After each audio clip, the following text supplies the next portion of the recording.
What's going on, guys? It's Nick here, back with another video. Must start and avoid running backs for week 12. No trade target video this week. The trade deadline has either already passed or it ends on Wednesday for most leagues. So we're just going to move the start sit video up from now on. I did post the trade results on the website if you want to see them, but no more trade videos. So let's start things off with the Thursday night game featuring the Colts at the Texans. The Colts are 3.5-point road underdogs, and the total right now is 45.5. So an average scoring game. On the Colts side, we've got some injury news to watch out for. Obviously, we know Marlon Mack is not playing, but Wilkins might. He said that he expects to play. So make sure whoever you're considering starting, make sure you keep an eye on who's active, who is practicing. If Wilkins is out, then I think Jonathan Williams becomes a nice running back too. But if he's in, then they'll likely split the snaps and they'll both be just touchdown dependent, low end flex plays. Guys that I really wouldn't love to start, but know that there are some really nice running backs that are on bye this week, so you might be in a tough situation. In either scenario, Hines should get a few more snaps than usual, but he's still just a low-end flex play as well. On the Texans side, Hyde is viable as a running back too, since he is a home favorite. It's a relatively high total because compared to some of the games this week, this is actually a pretty high total because there are some games that have just brutal over-unders. The problem with him is always just the receptions, one catch over the last 6 games. So you got to know he's got a really low floor. So even though you're probably starting him as a running back too, don't be shocked if he has like 19 carries for 70 yards, no touchdown. It's only going to get you 7 points because he's probably not going to catch a pass. Duke Johnson is getting like 7 to 10 touches a week, but it's still a really thin play. I'd say in a full PPR league you can go there, but anything short of full PPR, probably not the best play. Broncos at Bills is the next game. This one actually has the lowest over-under in the week at 37.5 points. That is just gross. The Bills are currently 4-point home favorites, and if you're starting anyone in this game, know that it's going to be gross. Know that there's probably not going to be that many points scored. On the Broncos side, the best way to attack the Bills is on the ground, so that is a positive for both Phillip Lindsay and Freeman. The issue is that Brandon Allen isn't checking down as much as Flacco. It's not that he's a lot worse than Flacco. That's not really the problem. Maybe he's a small bit of a downgrade, but the real issue is that Flacco loves to check down to his running backs. So even if they're not moving the ball that much on offense, well, at least Lindsay and Freeman were racking up receptions. That's not really happening with Brandon Allen under center. I mean, over the last 2 games, they have 4 combined targets. So they're averaging 1 target per game. That's not going to cut it when you're also splitting the snaps and when you're projected to score less than 17 points. So even though this is a plus matchup, I can't call them anything more than flex plays this week. For the Bills, Singletary has been dominating the snaps over Gore, although the touch split has been closer than the snaps suggest. Gore is seeing anywhere from like 8 to 10 touches a week, kind of depends on if they win or if they lose, while Singletary is seeing closer to 15 or 20 touches with more work in the receiving game than Gore. Denver has an above average run defense, so even though Singletary is averaging 6.1 yards per carry, this isn't a spot where I expect them to feed him 20 carries. I think a good estimate would be like 11 to 14 carries and a handful of targets, which makes him a nice low-end running back too, but definitely not one I'm pumped to play. Like, I'm not going out there like, yes, I get to start a running back splitting snaps on a team projected to score very few points. I'm not excited to do it, but you can. And then Gore is really not someone I'd ever consider starting outside of, say, a 16-team league. Giants at Bears is the next game. This one has another low total, 40.5 points, and the Bears are 6.5-point home favorites. I don't fully understand a few lines this week, and I will point them out as we go over the games. This is one of them. I'm not sure how they could be 6.5-point favorites against anyone, even if it is the Giants. But anyways, for the Giants, Barkley admitted that he was less than 100% last week, but after the bye, and last week I'm saying like the last time he played, after the bye, he should be good to go. He should be much closer to 100%, so you're obviously starting him even in a tough road environment. For the Bears, they've been dreadful on offense, with Montgomery at times being the only bright spot on the team. He did look pretty bad last week, but he wasn't fully healthy, and I was actually a little surprised that he ended up playing. He seems to have escaped without any sort of setback, so assuming that he doesn't suffer a setback during this week, he should be very close to 100% come Sunday. The Giants have allowed the 23rd most yards per carry in the league, and despite my thoughts on the line, he's almost a touchdown home favorite, so I would start him as a running back too. As for Cohen, he's averaging 6 targets per game over his last 6 weeks, which is a solid amount. And while he saw extra snaps last week because of Montgomery's injury, he's being used enough to be viable in the flex in a full PPR league. But in half point, I don't know. I don't think it's the greatest play. Super low floor, pretty low touchdown upside. So I personally wouldn't feel all that great starting him. If you're looking for another game with under 41 points as the projected total, can I interest you in some Steelers at Bengals? 39-point total. Steelers are 7-point road favorites. For the Steelers, everything depends on the health of James Conner. He aggravated his shoulder injury in their Thursday night game, and his status for Sunday is in question. We're just going to have to wait and see what happens with this one. Going to have to see, can he get a full practice on Thursday or on Friday? It would be great if he can do that in one of those. I don't know if it's going to happen. Don't have a time machine. If he does play and if he is a full participant in one of those practices, I think he's a solid running back too. If he's out, then I think we can just slide Samuels into that running back 2 spot ahead of him. With, of course, Samuels being better as you move from standard to half point to full point. And then no matter what happens, wouldn't be starting any other Steelers running back. For the Bengals, as we expected, Mixon dropped from 32 touches 2 weeks ago down to 16 this week. It makes no sense for them to just feed him 30 touches a week, and they were likely just doing that because the Ravens had a really nice pass rush and there was no reason for them to air it out in a game they knew they were going to lose. So especially if they plan on Mixon being part of their future, it's unlikely that they continue to give him 30 touches. It's more likely he's going to fall into that 14 to 17 touch range each week. That does still make him a weekly running back too. The Steelers are a pretty tough matchup for a running back, but they're nothing we should just shy away from. Wouldn't go to anyone else in this backfield. We can finally look at a game that's above 41 points with Dolphins at Browns, but it's unfortunately still a relatively boring game overall. Game has a 44-point total. The Browns are 10.5-point home favorites. For the Dolphins, honestly, I just wouldn't waste your time in the backfield. Their offensive line is just so bad, and they just have so little talent in that backfield that, like, you could start Balaj in the flex. I guess if you're desperate, you got some guys that are hurt, some guys that are on bye, and you just need someone, sure, you can start him in the flex, but you cannot feel good about that. So I personally would try not to this week. For the Browns, Chubb's total workload and snaps have actually increased since Hunt has been activated. And if he's going to keep getting 22 to 27 touches each week, listen, he's a top 5 running back in just a dream setup. Massive home favorite against a dreadful defense. As for Hunt, he's getting far less volume, but his touches are coming in the receiving game. So he's actually a viable running back too, given the same things as Chubb.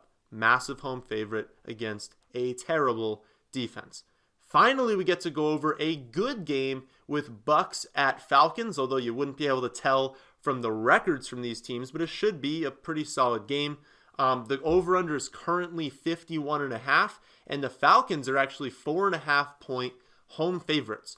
For the Falcons, Freeman is trending the right way, according to Dan Quinn. That doesn't really help us all that much, but we'll just have to follow how much he practices this week. It's the worst possible matchup for a running back, so even if he plays, it's pretty tough to trust him. So my advice on the Falcons running backs is just stay away. Because we all know Bucs, number 1 rush defense DVOA, number 1 yards per carry allowed. It's just really tough to trust a running back against them. So when there's also a lot of question marks with these running backs, just avoid.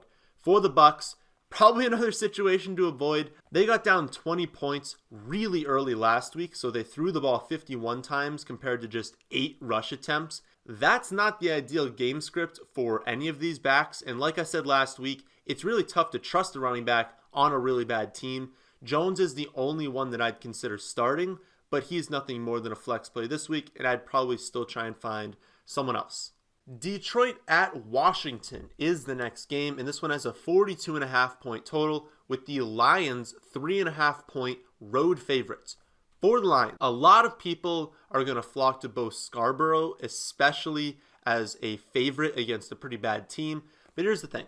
Over Kerryon Johnson's career, he has more than 16 carries 3 times. Just 3. So for us to expect them to just all of a sudden feature Bo Scarborough, that's a little insane, right? Like, he's not that good, and they still have other running backs getting touches, and his target projection is 0. So he's going to need to get more than 50 rushing yards and score a touchdown to be worth the start, and I just can't advocate for starting him as anything more than a extremely touchdown dependent low-end flex play. You're just going to need to get super lucky with him busting out a long run, him scoring a touchdown, and he's still like the 4th most likely player to score a rushing or receiving touchdown on that team. So it's a no for me. It's really a no for any running back in that backfield. Like I keep saying, in a full PPR league, McKissick is fine, but he's not someone I want to rely on. For Washington, they basically split the touches last week between Peterson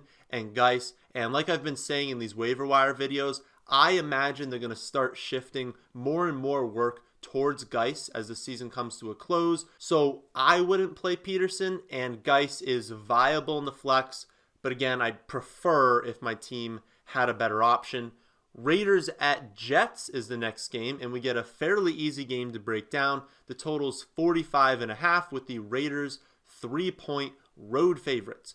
Even though Bell has been losing some work to Powell, and he's been terrible on the ground, and it's a tough matchup, you have to start him. He's getting a ton of workload. And even though the Jets are a pretty tough run defense, you're always starting Jacobs, and he actually ran really cold last week to not have multiple touchdowns. So he is due for some positive touchdown regression, definitely starting both of those running backs. The next game is Seahawks at Eagles, and this one has a 48-point total with the Eagles surprisingly 2-point home favorites. I don't fully understand this one. So Seattle is a pretty good team, and they're coming off their bye, and the Eagles are kind of banged up right now. I mean, maybe the Eagles get some players to return, but I don't see this line finishing as 2 points for the Eagles. I would expect it to shift towards the Seahawks being the favorites. For Seattle, Carson is getting a ton of work, so even though the Eagles are a tough matchup for running backs, and even though he's technically a road dog right now, he's still running back 1. Then for the Eagles, we'll just have to see if Jordan Howard is able to return this week. He had a chance to play last week, so that's a good sign that maybe he was close to returning but just needed one more week. But we'll just have to keep an eye on his status as the week progresses. Assuming that he's out, then Sanders would be a nice running back 2. He'd be a home favorite running back on a team projected to score around 25 points with a nice role in the receiving game. Assuming that Jordan Howard plays, they'd both be viable in the flex, but it's not a great matchup and they would eat into each other's workload, so I wouldn't love it. Next, we have Jaguars at Titans, and this is yet another game with a low total, 41-point over-under, and the Titans are 3-point home favorites. For the Jaguars, Fournette is still the running back 10, despite 1 touchdown on the season.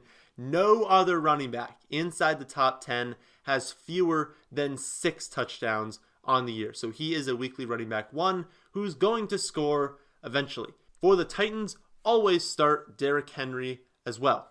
Cowboys at Patriots is next, and this game has a 46-point total, and the Pats are 6.5-point home favorites.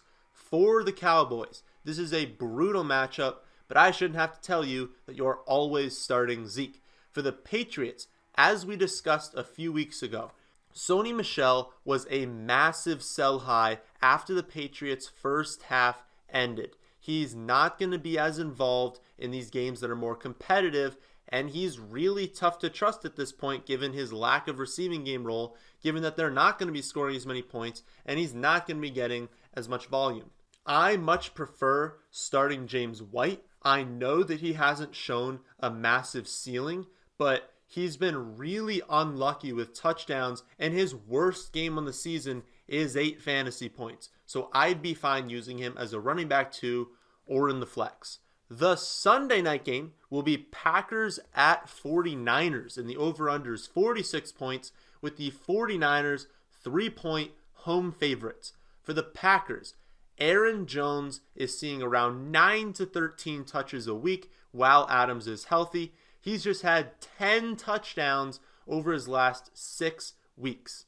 Davante Adams hasn't scored a touchdown yet this season, and Aaron Rodgers only has 1 over his last 2 games. So if you think that that's going to continue for some reason, then sure, Aaron Jones can sustain his touchdown production. But no one could possibly argue that, and if he's only seeing 9 to 13 touches with a very minimal role in the receiving game while Adams is healthy, then he's being way overvalued right now. You're still starting him for sure, but you have to realize that he's not going to keep scoring at this rate. Jamal Williams is playing around 50% of the snaps, but they do prefer Jones when they get close. So while Jones is more of a running back 2, Williams is more of a flex play. On the 49ers side, it all depends on the health of Breida. He's known for coming back really quickly from injuries. Like remember last year when he was doubtful for like a month straight, and then every single game he ends up playing. So I wouldn't be surprised at all if he returns this week, but ultimately we're just going to have to wait and see. If he's out, then you got to start Coleman. If he's in, then both are viable in the flex, but their floors will be a lot lower since they're going to have to split the volume, and the more upside will obviously be Coleman given his red zone role. The final game of the week is Monday Night Football featuring the Ravens at the Rams. This game has a 46.5 point total, and the Ravens are just 3-point road favorites, which is another line I think is off. For the Ravens, it's the same as always. I know Gus Edwards had the long touchdown run last week, but Ingram is the only running back you can trust in this backfield. For the Rams, Gurley had 28 touches last week. That's 9 more than he had in any other game this season. Even though they're at home and they're expecting Cooks back, I don't see the Rams winning this game. The Ravens defense is playing much better as of late, and the Rams have just looked terrible over this last month. I'd still start Gurley as a running back 2, but don't be shocked if he sees a lot less carries than he did this past week. So, that is everything you should need answered at the running back position for Week 12. If your question wasn't answered in this one, then just look at my rankings at our website, thefantasyfootballadvice.com. But that's the end of this one. I hope you all did enjoy. If you did, how about hitting that like button? And if you're new here, how about subscribing to the channel? But thanks for watching.